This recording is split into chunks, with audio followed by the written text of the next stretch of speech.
Então, eu vou começar Sim, aqui questionando o seguinte: Constituição, né? A gente tem falado, obviamente, é o tema principal da nossa disciplina, tá? Que é a Constituição. E o que que nós aprendemos em teoria da Constituição? Em primeiro lugar, que essa Constituição ela tem valor jurídico. Ou seja, o seu valor jurídico, a Constituição não é apenas princípios de orientação, ela tem um peso jurídico e, além, né, do seu caráter jurídico, de estabelecer direitos, estabelecer normas de conduta, a Constituição ela tem também força normativa. Vocês viram isso, basicamente, quando vocês estudaram constitucionalismo, lembra? No constitucionalismo, vocês viram principalmente que a Constituição, inicialmente, ela parecia muito mais um adereço, né? Vamos dizer assim, ela é para o Estado e a força mesmo estava no parlamento. Na verdade, essa foi uma das grandes lutas também para que a Constituição pudesse ser respeitado, né? O direito positivo ele passou a ter mais força porque havia uma Constituição, mas o poder estava ainda sobre o parlamento, né? Que fazia as leis e que não era regulado pelo Poder Judiciário. Então, nós tínhamos um Poder Judiciário. No início do movimento constitucionalista, nós tínhamos um Poder Judiciário mais enfraquecido, e então ele não podia questionar nem contrariar aquilo que vinha do parlamento. Então, o parlamento fazia a lei que quisesse, tá certo?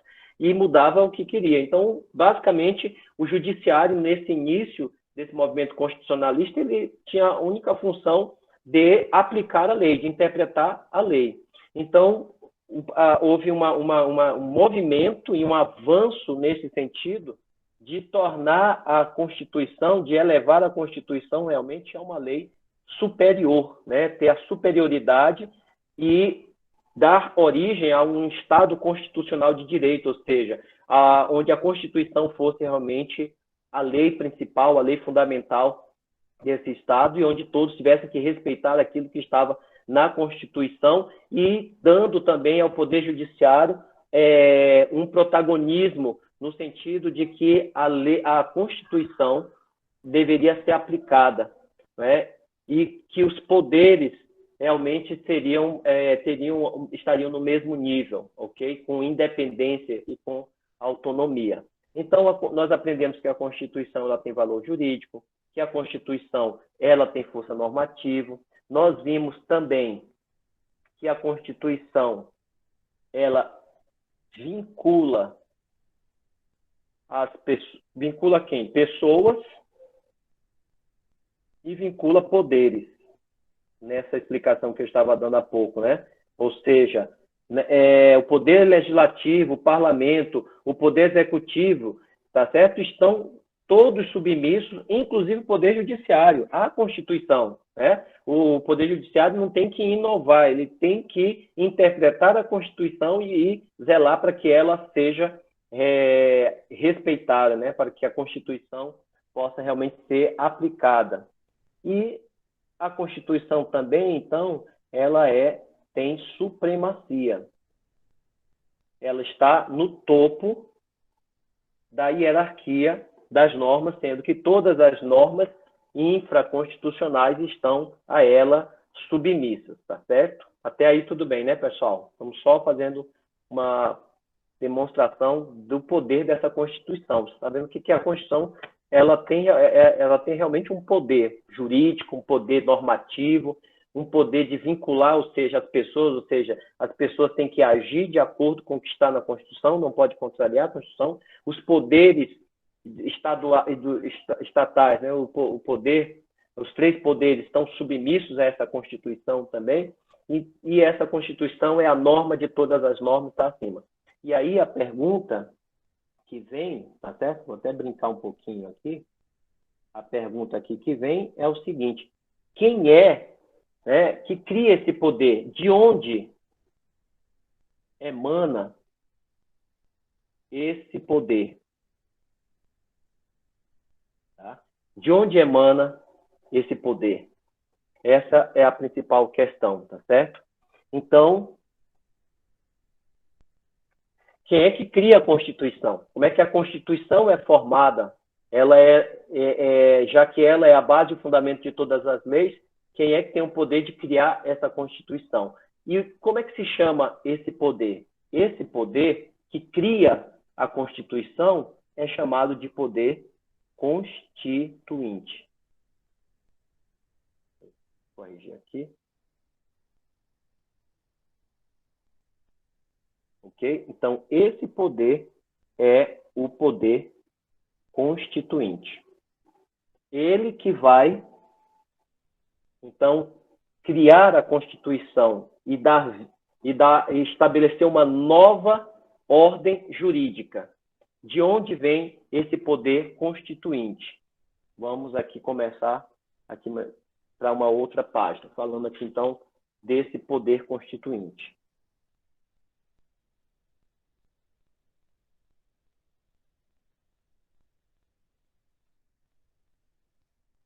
Ok. Primeira coisa seria a questão da origem. De onde vem o poder constituinte? Gente, esse poder constituinte, ele vem de uma teoria, ou seja, a teoria do poder constituinte, ela vem do século XVIII. Ok? Século XVIII, com um sujeito, eu não passei aqui, esqueci de passar para vocês. Eu já estava escrevendo aqui e esqueci de passar aqui para vocês, tá certo? Então, a Constituição, o poder constituinte, essa teoria, ela foi criada originalmente no século XVIII por este sujeito aqui, ó, Emanuel Joseph, um PH, Sayers. Um acento desse jeito, tá certo? Então, foi deixa eu colocar para cá o Sayers.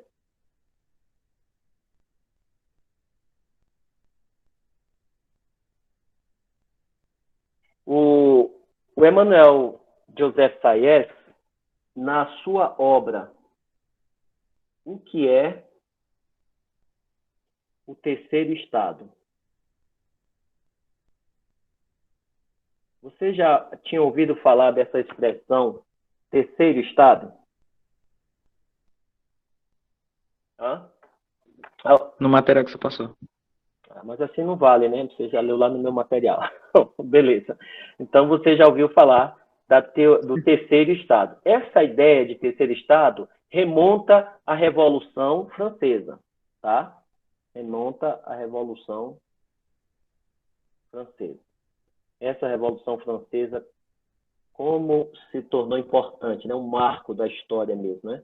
A gente vai com uma disciplina para outra, volta para a Revolução Francesa, tá certo? Bom, a França, antes dessa revolução social, ela tinha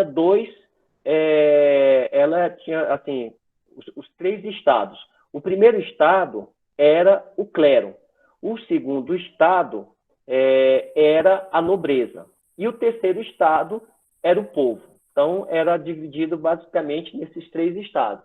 O clero no topo ali, que era o clero que dava ali através do poder do Papa e que dava a autoridade ao monarca. Então, nós tínhamos aí o clero, todos que participavam dele, a nobreza, que vivia dos títulos concedidos pelo monarca, e na base ali nós tínhamos o terceiro estado, que era a grande maioria, tá, dos cidadãos da França faziam parte desse terceiro estado. Estava ali a grande população, englobando a burguesia, os artesãos, os camponeses, todos esses faziam parte, era basicamente 96% da população era o terceiro estado. E aí, obviamente, que a França, nesse momento, já está ali vivendo de várias insatisfações. E esse abade Emanuel José Sayes, essa obra dele não é grande, na verdade é um manifesto. Esse manifesto dele, assim, ele tem maior relevância pela importância dele do que pela quantidade do que foi escrito, tá certo? Então, esse manifesto, chamado Manifesto, deixa eu pegar aqui, Manifesto da Revolução Francesa. Então, nesse manifesto, ele faz exatamente essa pergunta. Ele pergunta o que é o terceiro Estado.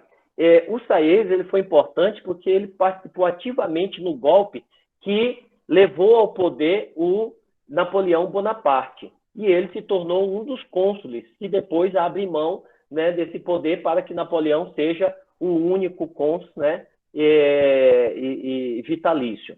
Mas o Sayes, ele pergunta, e faz a pergunta da seguinte forma, ele inicia o seu trabalho perguntando o seguinte: devemos responder 3 perguntas. A primeira é, o que é o terceiro Estado? Aí ele mesmo responde as 3 perguntas. Então, eu vou dizer as 3 perguntas e a resposta. O que é o terceiro Estado? Segunda pergunta, o que tem sido ele até agora na ordem política? E terceiro, o que é que ele pede? Então, ele responde, ele mesmo faz as perguntas e responde. O que é o terceiro Estado? Tudo. O terceiro Estado é tudo. O povo é tudo. Né? O cidadão, a nação é tudo. Mas o que tem sido esse terceiro Estado até agora na ordem política? Ele diz, nada. O terceiro Estado não tem sido nada. Porque quem domina, quem está no poder, quem toma as decisões é o segundo Estado. É o primeiro e o segundo Estado, tá certo? São eles que têm o poder e o povo simplesmente tinha que obedecer. Não participava das decisões políticas, não participava não havia mudanças, né? Então, esse povo não era nada. Esse povo não dizia os seus próprios direitos. Esse povo não tinha direitos, a não ser aquele que o primeiro e o segundo Estado assim o permitissem. E aí ele termina dizendo, o que ele pede? Ser alguma coisa, essa é a resposta, ser alguma coisa, ou seja, ter voz. E é essa exatamente a revolução começa aí, o povo ter voz, o povo ser protagonista da sua própria história, o povo tomar suas decisões, definir os seus rumos. E aí nós temos realmente uma revolução, que é o povo no poder. Então, nesse momento, então, nós temos aí a obra Terceiro Estado, tá certo? Rompendo com essa ordem do poder dinástico, que era clero e monarquia, baseado, sobretudo, naquela máxima da origem divina do rei, certo? Que justificava a figura e o poder do monarca, porque esse poder era estabelecido por Deus. Portanto, ele tinha que ser obedecido e ele era ilimitado, tá certo? Então, esse questionamento do Sayes, ele vai surgir, ainda falando aqui na origem, ele surge num contexto do constitucionalismo moderno. Ok?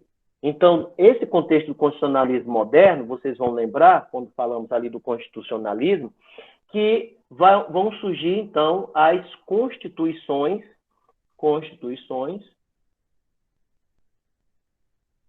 escritas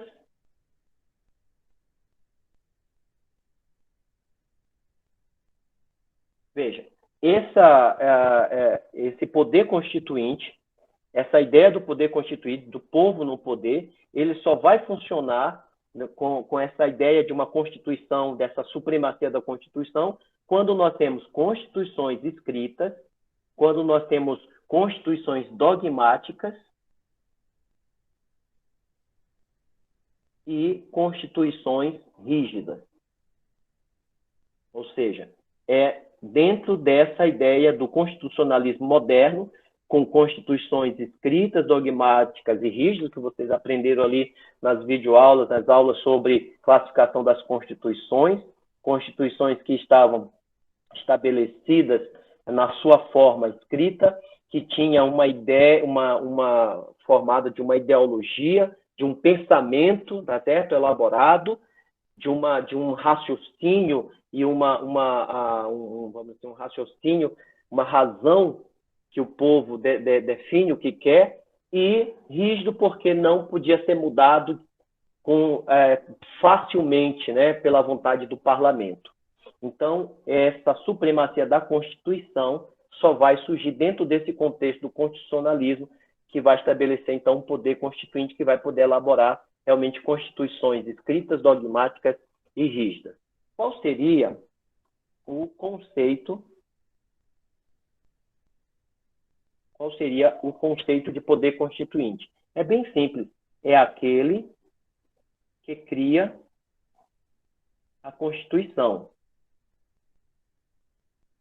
Obviamente, você vai ter outros conceitos, tá certo? Mas, de maneira simples, o poder constituinte é aquele que vai criar a Constituição, que vai dar vida, né, letras à Constituição. E, obviamente, que vai dar um novo rumo a um povo, que vai dar novas diretrizes e estabelecer novos parâmetros, tá certo? De relações sociais, políticas e econômicas de um povo. Agora, esse poder constituinte, ele é diferente de poder constituído. Porque poder constituído é aquele que é constituído após a Constituição. São aqueles que são estabelecidos a partir da Constituição. Ok? Então, no campo. Outra questão que nós falamos lá no material é com a respeito à titularidade. Quem exerce esse poder, tá certo? Na obra de Sayers, tá?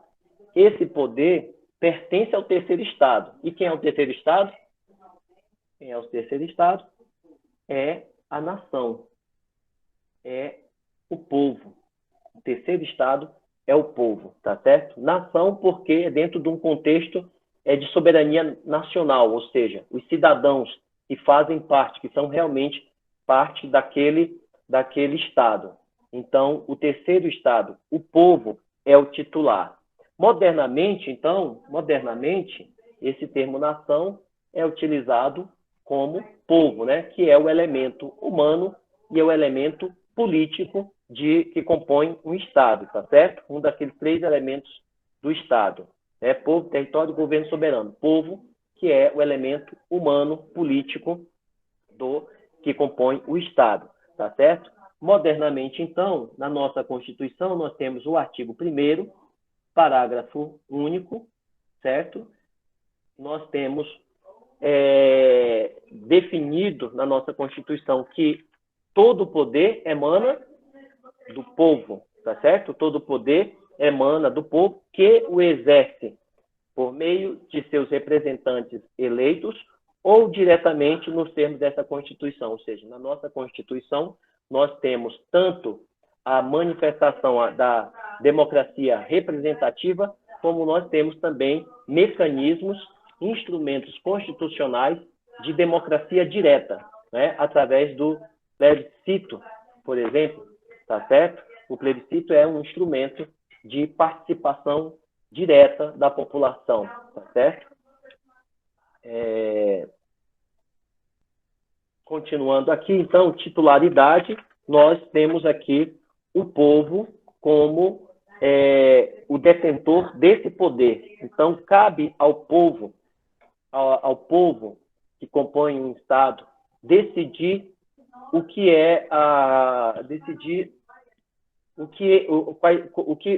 que vai determinar as relações sociais dentro dessa nação.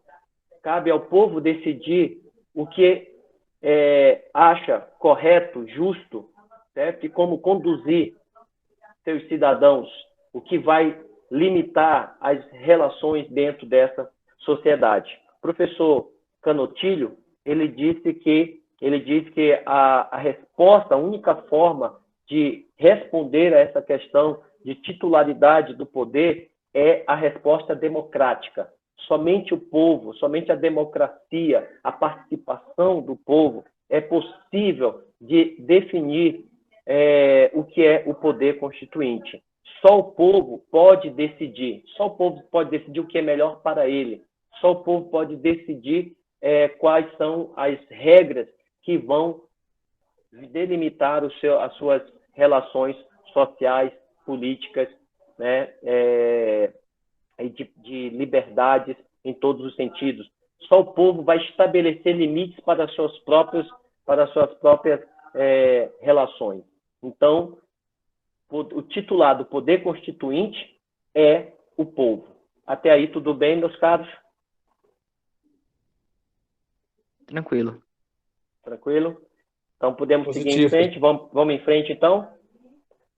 Como é exercido? Pode falar. Você falou lá a diferença entre povo e nação, e tá até diferenciado lá no material, só que eu não entendi muito bem essa parte. Só isso.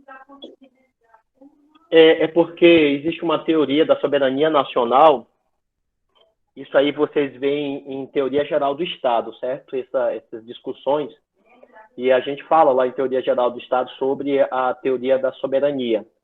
E a teoria da soberania nacional é a ideia de que a nação, nesse contexto que eu estou falando aqui, tá certo? Nesse contexto aqui, que a soberania nacional seriam apenas aqueles que realmente fossem cidadãos, vamos dizer assim, franceses. Então, esses realmente eram parte faziam parte do poder constituinte. Somente estes poderiam ser o terceiro Estado, né? Agora, quando falamos também em elementos do Estado, a gente fala do elemento nação. E aí tem um contexto diferente para a nação, tá certo?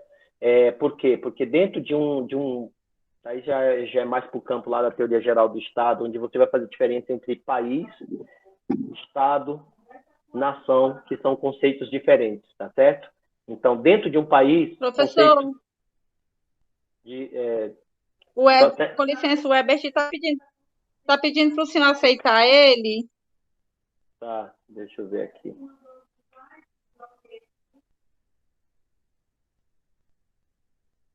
Pede para ele pedir para entrar de novo, sair, pedir para entrar de novo, que não está aparecendo aqui, tá bom? Deve ter se auto-desligado. Escreve aí para ele, tá? Então, aí o país é esse caráter muito mais de nacionalidade, de território, né? de localização geográfica. E aí nós temos nação como mais ligado à ideia de cultura, tá certo? De elementos culturais históricos que compõem um povo, né, que formam as raízes históricas e culturais de um povo. Então, aí você sabe que no Brasil, país Brasil, nós temos várias nações. Nós temos nações indígenas, tá certo? Que têm raízes culturais e históricas, tá certo? Distintas de outras nações. Então, dentro de um país, nós podemos ter mais de uma nação, certo? Mas a nação tem a ver com esses elementos. E nós podemos também dizer que, somando as raízes, tanto históricas, culturais, das raças negras, indígenas, né, e brancos, juntando tudo isso, nós temos as nossas raízes que formam a nação brasileira, tá certo? Ok, mas aí são assuntos mais... Pede para ele entrar de novo, pedir para entrar aí de novo, tá, pessoal?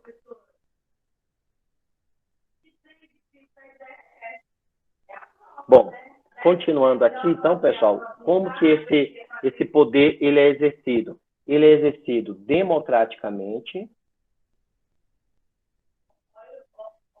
Ele é exercido democraticamente, tá? Ou de forma autocrática. Democrático quando o povo participa, tá certo? Quando há participação do povo, e autocrática quando determinadas lideranças, quando indivíduos se tomam posse, né, desse poder, se apropriam desse poder e impõe esse poder ao povo, tá certo? Então, autocracias, né? Quando é imposto ao povo. Agora, nessa questão da autocracia, muitas vezes também há uma aceitação do povo. Pode haver uma aceitação, ou seja, continua sendo o povo, mas que aceita aquela liderança, tá certo? Agora, diferentemente, eu não estou falando aqui, por exemplo, de governos autoritários, aí é outra coisa, que é quando impõe um poder, certo? Que impõe o seu poder a um povo e onde não há liberdade. Então, nossa, ali alguém falando alto, né? Então, nós temos aí... Vai dando para escutar sim, professor. Tá. Então, nós temos essa... Pode ser democraticamente, de forma autocrática também, quando o povo transfere, quando indivíduos se apropriam desse poder, mas ainda parece que o povo está participando, tá certo? Porque confia nessa liderança que se apropriou do poder. Agora, quando a gente fala de democracia...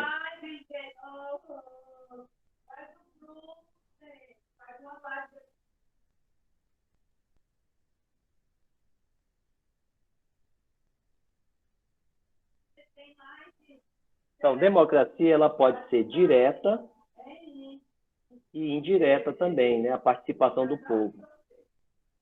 Então, diretamente e indiretamente, né?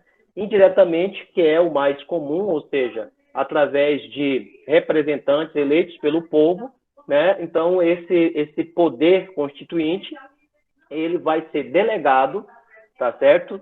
Pelo povo a representantes eleitos especificamente para isso, tá certo? E a participação também direta, porque haverá um plebiscito, por exemplo. Agora mesmo saiu essa questão se como proposta aí de ter um plebiscito para um novo poder constituinte, fazer uma nova Constituição. Imagine, depois de 30 anos de lutas, né, de afirmações, e o defensor dessa ideia diz que essa Constituição tem direitos demais e poucos deveres, ou seja, lutamos pelos nossos direitos, agora vem aí um poder político, vem aí um grupo político que quer mudar a Constituição e não se iludam, não se iludam, tá certo? Existe um projeto de poder que pretende mudar as estruturas e esse discurso de mudança da Constituição não é recente, já vem desde das eleições presidenciais, se discute, se ventila essas ideias e que está se buscando um contexto, já se buscou diversas vezes um contexto que propiciasse a ideia de uma nova Constituição para poder ajustar a Constituição aos interesses do grupo que está aí dominando esse país. Então, fiquem alerta ao que está acontecendo, tá certo? Essa Assembleia que vai ser formada, ou seja, para estabelecer esse poder constituinte, ou seja, o povo vai eleger seus representantes que vão formar uma Assembleia, tá certo? Constituinte para elaborar as leis. Essa Assembleia, ela poderá ser soberana, ou ela poderá ser exclusiva. Se ela for soberana, quando não precisa de ratificação, tá certo? De confirmação do povo. Quando é exclusiva, é aquela que precisaria de ratificação do povo, ou seja, para que fosse aceita a Constituição elaborada. Então, nós temos aí, neste caso do Brasil, tivemos uma Assembleia soberana, tá certo? Os próprios representantes aprovaram a Carta Magna. E aí nós vamos para o próximo tópico, que é a classificação do poder constituinte, tá certo? Classificação do poder constituinte. Então, se eu vou colocar bem aqui nesse campo, se ainda for possível, vamos botar aqui, aqui, classificação.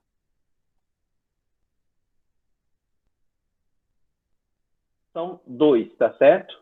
Que é o originário. Eu vou apagar bem aqui.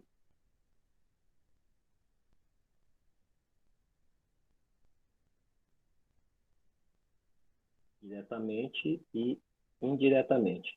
E a classificação são dois tipos de poder constituinte, o originário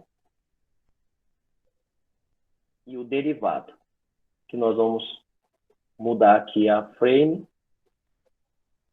e vamos atualizar, tá certo? Então, agora, falando do poder constituinte,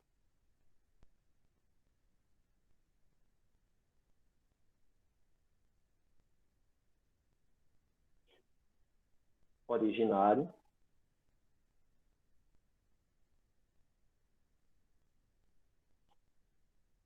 e derivado. Tudo isso já está lá no material, pessoal. Estou só fazendo um mapa mental, explicando. Você vai dar uma lida lá no material, tá certo? O poder constituinte originário, o que é o poder constituinte originário, tá? Esse poder constituinte originário é aquele que cria a Constituição, que vai dar origem à Constituição. Começa do zero. Quando você estabelece um poder constituinte e você começa uma Constituição, você está começando praticamente um novo Estado. É um novo Estado que vai estabelecer novas regras de condutas, de direitos e deveres para os seus cidadãos. Então, esse poder que vai criar, elaborar a Constituição, chama-se poder constituinte originário, tá certo? Enquanto o poder constituinte, então, esse aqui, olha só, vou botar aqui a palavra Constituição. Então, esse aqui, ele cria, poder originário, cria a Constituição. Certo? Enquanto o poder derivado é aquele que deriva da Constituição. Ou seja, o poder originário, ele cria a Constituição, tá certo? E da Constituição, do poder constituinte da Constituição, vai surgir um poder constituinte derivado, tá certo? Esse poder constituinte originário, ele tem as seguintes características. Primeiro, político. Em que sentido? Porque esse poder constituinte, na sua característica política, é que ele cria o direito, ele é um poder de fato, ele não é até uma discussão que a gente coloca lá, né? Se ele para a corrente justnaturalista, ele é um poder jurídico, ou seja, ele deriva do direito natural, tá certo? Ele deriva da origem divina, tá certo? Porém, para os positivistas, tá certo? Ele deriva do poder político. Ele é um poder de fato que cria o direito, tá certo? Então, ele que vai estabelecer o direito. Enquanto que numa visão, se fosse um poder jurídico, seria que o direito viria primeiro para dar a ele poder para criar as leis. Então, essa é apenas uma discussão aí doutrinária. Então, o que tem prevalecido é a doutrina positivista, no sentido de que ele é extrajurídico. É um poder que ele vai criar o direito, tá certo? Então, ele recebe esse poder do povo e ele não vai ser regulado por nada. Não existe nenhum direito que vá regular. Para o justnaturalista, existem direitos que estão acima, tá certo? Direitos naturais que pertencem à humanidade e que, portanto, esse poder constituinte originário tem que estar submisso a esses direitos, tá certo? Então, essa é a discussão, tá? Então, é político, ele é um poder de fato. Poder de fato. Segunda característica, ele é um poder inicial. Tá? É um poder inicial. Por quê? Porque ele inicia uma nova ordem jurídica, tá certo? Ele inicia uma nova ordem jurídica e rompe, se é nova, rompe com a antiga ordem, tá certo? Então, ele inicia uma nova ordem jurídica. ele também tem como característica ser incondicionado. Ele é incondicionado. Em que sentido? Não se submete a nenhuma forma, a nenhum procedimento, tá certo? Ou seja, para criar as leis, hoje, para criar as leis, para criar uma norma, uma emenda à Constituição ou criar leis, a Constituição não tem procedimentos? Certo? Agora, o poder constituinte não tem procedimento nenhum. Eles mesmos vão definir o procedimento. Eles mesmos têm todo o poder de dizer como é que vão ser elaboradas essas normas. Então, ele é incondicionado. Não há formas pré-estabelecidas.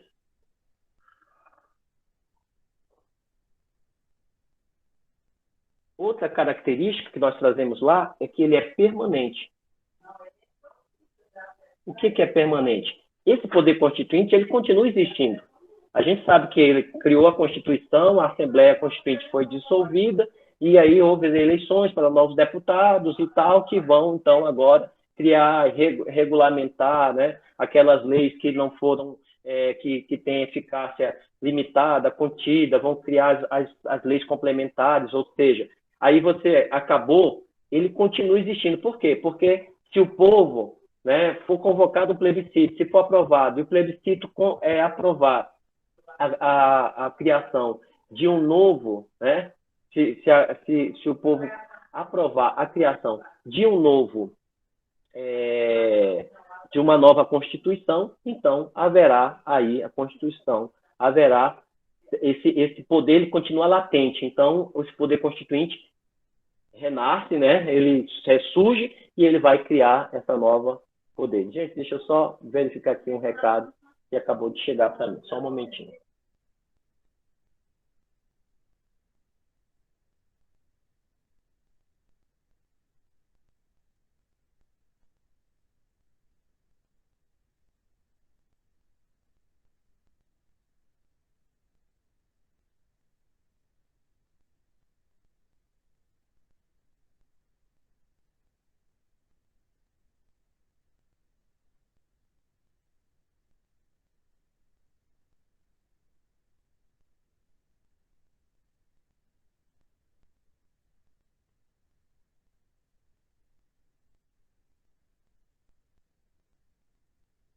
Urgente.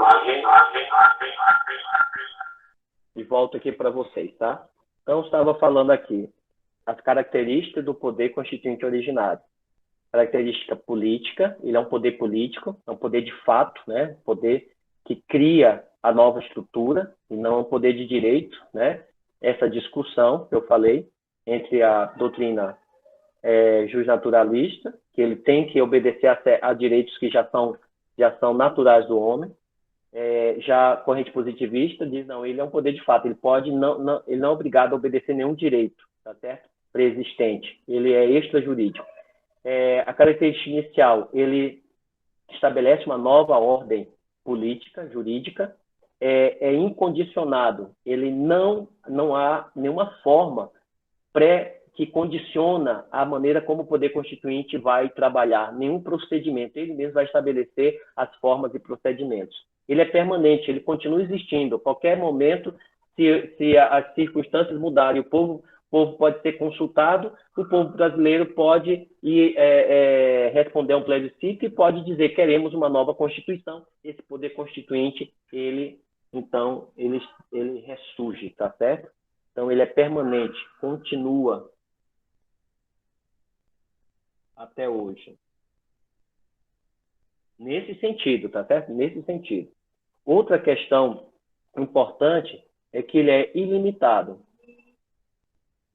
Nesse sentido, ele não se submete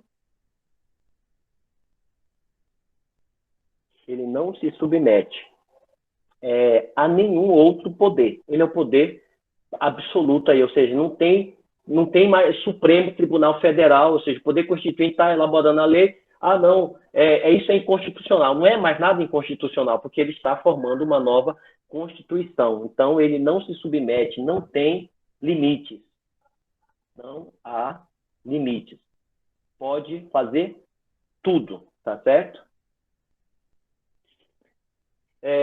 Por exemplo, a questão do aborto, que não é, só existem ali 2 situações permitidas. Uma nova elaboração pode dizer que é possível o aborto, tá certo?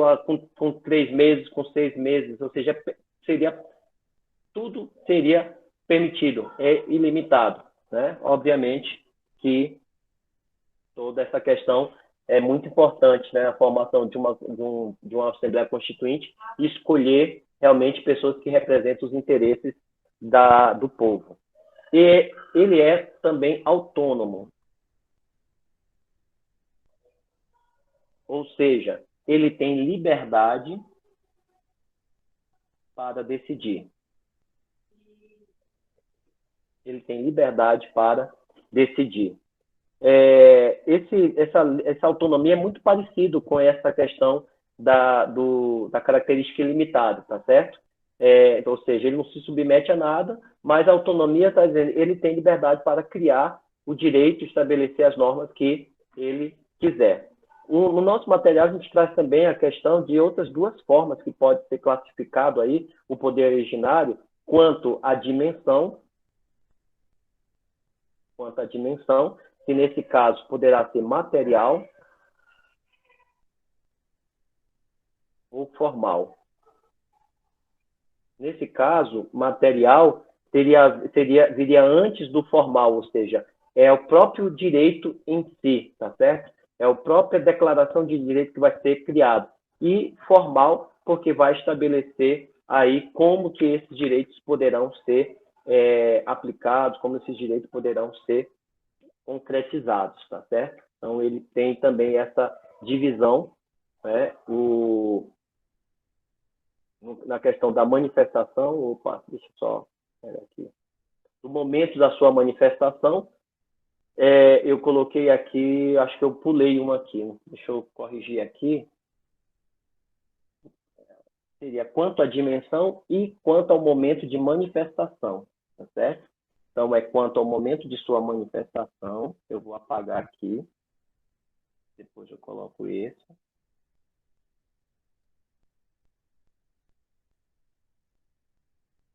Para ficar na ordem certa. Então, pode ser também quanto ao momento de manifestação. Quanto ao momento de manifestação, então ele vai poder ser original histórico ou pós-fundacional. Certo? O original histórico é aquele que, aqui como a gente colocou, é responsável pela criação material da primeira Constituição. Então, ele é o poder constituinte. Poder constituinte quanto ao momento de sua manifestação. No primeiro momento, poder constituinte originário histórico. É aquele que cria a Constituição. Poder constituinte pós-fundacional, ou seja, a Constituição foi criada, mas ele continua ali como latente, né, como nós dissemos, porque ele é permanente, e ele pode ser convocado novamente, ele pode ressurgir. Em que situação? Pode haver uma revolução, poderá haver um momento em que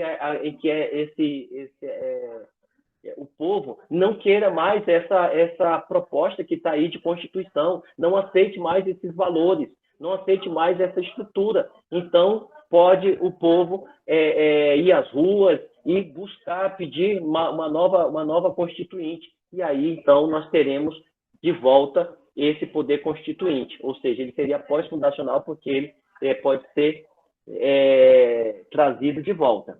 E ele pode ser também quanto às dimensões, aí sim, para ficar claro, quanto à dimensão. Aí sim, ele vai ser, primeiro, material e segundo, formal. Ok? No seu aspecto material, como eu disse, é o poder material que determina quais serão os valores a serem protegidos pela Constituição, ou seja, é o direito em si, que direitos serão estabelecidos, tá certo? Esse vem primeiro, né? E depois vem o aspecto formal, ou seja, como, em que momento vai se atribuir a legalidade, juridicidade a esses direitos que foram criados no texto constitucional. Então, primeiro eles vão invocar no seu aspecto quais os direitos que eles querem estabelecer nessa Constituição e depois eles vão formalizar, colocar isso como no formato, né, na forma da Constituição, no texto formal da Constituição. Vamos ver se cabe aqui as características do derivado, tá certo? Nós vamos colocar aqui que ele é jurídico, ele é derivado, limitado e ele é condicionado. Tá? Então, primeiramente, né, esse poder, nós já falamos que o poder constituinte derivado é porque ele deriva da Constituição. O seu poder, né, e os seus limites estão estabelecidos aonde? Estão estabelecidos na Constituição, ok? Então, esse poder constituinte, que pode modificar a Constituição, que pode criar leis, ele deriva da Constituição, ele emana da Constituição. Esse poder constituinte originário, ele emana do povo. O povo é o próprio poder constituinte. Então, a pergunta, claro, é quem é o poder constituinte? É o próprio povo, que o exerce por meio de seus representantes, tá certo? Ele cria a Constituição, e da Constituição surge o poder constituinte derivado, que no seu aspecto jurídico é regulado pela Constituição, tá certo? Então, aqui é regulado pela Constituição. Ele não pode criar direitos, tá certo? Que venha a confrontar com aquilo que a própria Constituição já estabeleceu. Então, a criação de direitos, a regulamentação de direitos depende dos limites que já foram estabelecidos pela Constituição. Ele é também derivado. Por quê? Porque o seu poder constituinte, ele vem do poder constituinte originário. Ele é fruto do poder constituinte originário. É o poder constituinte originário que define como vai ser, quais serão os limites do poder constituinte derivado. Ou seja, imagine que nós tenhamos uma nova Assembleia Constituinte, vai criar uma nova Constituição. Ele vai dizer como essa Constituição poderá ser modificada. Então, ele pode mudar tudo. Então, esse poder constituinte ele é derivado, tá certo, do poder constituinte originário. Ele é limitado também, ou subordinado, ou seja, ele é limitado à Constituição. Ele não pode exceder os limites constitucionais. Por isso, depois nós temos aí remédios nessa Constituição atual que foram criados para impedir que esse poder constituinte derivado crie normas que contrariem a Constituição por meio de ações, de um processo constitucional, de ações que vão declarar a constitucionalidade ou a inconstitucionalidade de uma lei. Portanto, haverá um processo constitucional, tá certo? E haverá mecanismos para poder preservar a Constituição. E ele então, a questão da condicionado também.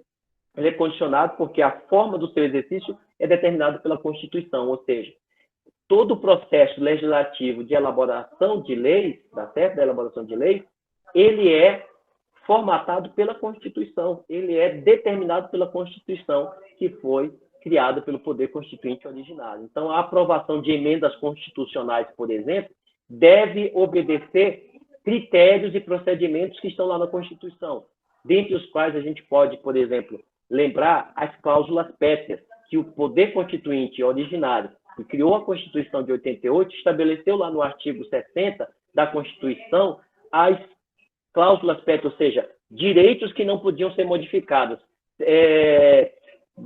estabeleceu áreas que não podiam ser mexidas, tá certo?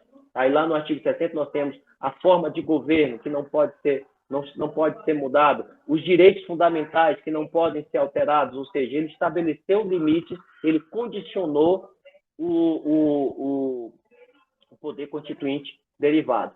Daí porque, de quando em quando, você ouve aí falar discursos políticos de que essa Constituição precisa mudar. Por quê? Porque ele quer mudar para agradar, tá certo? Ou para poder ajustar o seu projeto de poder, e aí ele tem um freio, que é a Constituição. Ele tem um escudo. Porque o que são constituições? São escudos protetores do poder do Estado, para proteger o cidadão, tá certo? Das arbitrariedades dos detentores de poder, tá certo? Que dominam o Estado. Esse poder constituinte originário, ele pode ser subdividido, né, em poder constituinte reformador e poder constituinte decorrente. Alguém que teve tempo de ler sabe o que é isso aqui?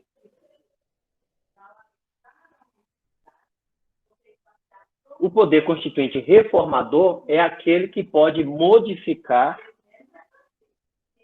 tá? Ele pode modificar a Constituição com as emendas constitucionais.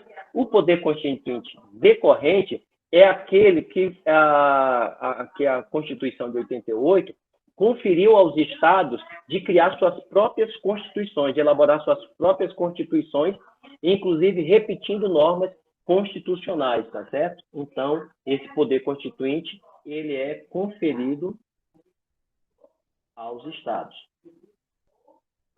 Ok? Essa é a divisão principal, tá?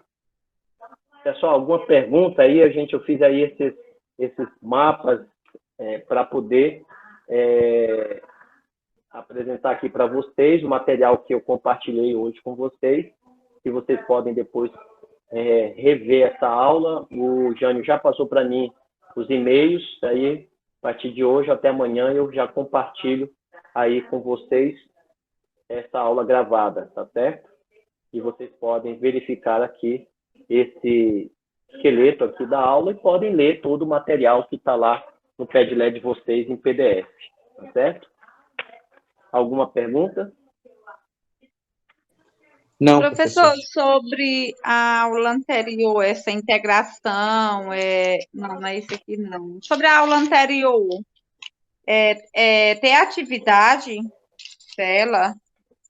Não fiz nenhuma atividade. A atividade vai vir, como eu disse, na próxima semana, que você vai ter tempo aí para estudar esses assuntos e assistir as videoaulas que estão lá no Padlet, ler o material que está lá também salvo, e aí a gente vai trazer exercícios, e nesses exercícios a gente vai revendo, fazer uma revisão e tirar dúvidas. Vai cobrar elas também, né? Sim, vamos fazer perguntas dentro desses assuntos também, da aula passada. Tá bom, é isso. Alguma pergunta aqui sobre o conteúdo ministrado?